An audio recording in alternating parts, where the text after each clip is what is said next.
Hello, আসসালামু আলাইকুম। আপনারা যারা যে ভিডিও চাইছিলেন আমার কাছে জাপানিজ সিডিআই 800-এর, দেখেন একদম ফুল ফ্রেশ কন্ডিশন। সাইলেন্সার একদম সুপার কন্ডিশন। সাইলেন্সারের কোথাও কোনো দাগ কাটা কষা কিচ্ছু নাই, একদম সুপার কন্ডিশন। আপনারা পিছনের শকআপগুলো একদম সুপার ফ্রেশ কন্ডিশন। আর সাইলেন্সার টায়ারটা শুধু দেখছেন ব্রিস্টন টায়ার, সেম সেই জাপানি ব্রিস্টন টায়ার।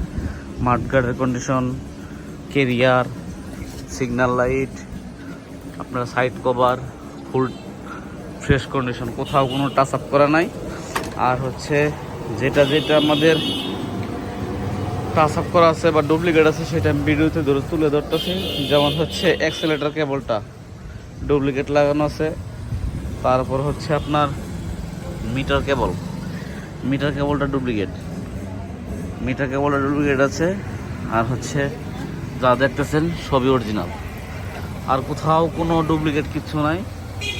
এই যে আপনার অরিজিনাল হর্ন, তারপর কার্বোরেটর দেখেন, গাড়ি কিন্তু ওয়াশ করা হয় না, যে আছে ওই অবস্থায় আছে।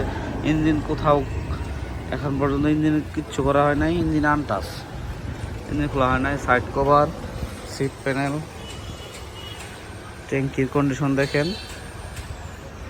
একদম অরিজিনাল। গাড়িটা অরিজিনালি চলছে 30,000 কিলোমিটার। চাবি অরিজিনাল, জাপানি সিরিয়াস চাবি, একটা চাবি আছে। তারপর হচ্ছে চাপা, grip, lever, looking glass, meter, headlight, signal light. সামনের ব্যারেলটা দেখাচ্ছে আপনাদেরকে, অরিজিনাল মাউথগার্ড থেকে শুরু করে একদম সুপার কন্ডিশন। সামনের টায়ারটা কিন্তু এখনো সেই ব্রিস্টন টায়ারই আছে, ব্রিস্টন।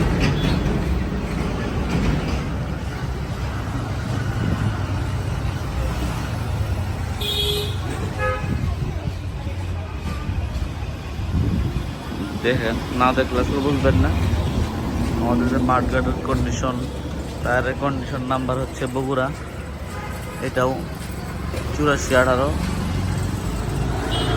অরিজিনাল চেন কভারগুলো টাচ আপ করলে অবশ্য করা যায় তো, কিন্তু আমরা অরিজিনাল থাকার সত্ত্বে এগুলো করি নাই, কারণ ওটা আপনার ব্যক্তিগত বিষয়। যে নেবেন তার ব্যক্তিগত বিষয়, যে মাঠগার্ড চেঞ্জ করবেন কি করবেন না। আপনি হ্যান্ডেলের গ্লাসটা দেখেন না কেন, ট্যাঙ্কি একদম ফুল ফ্রেশ ট্যাঙ্কি। এই যে এখানে একটু প্রবলেম আছে, এটা আপনারা ভিডিওতে দেখে নেবেন। আমি কিচ্ছু লুকাইলাম না, আপনাদের সরাসরি দেখাইলাম, যা আছে সব অরিজিনাল, আপনারা নিজের চোখে দেখে নেন।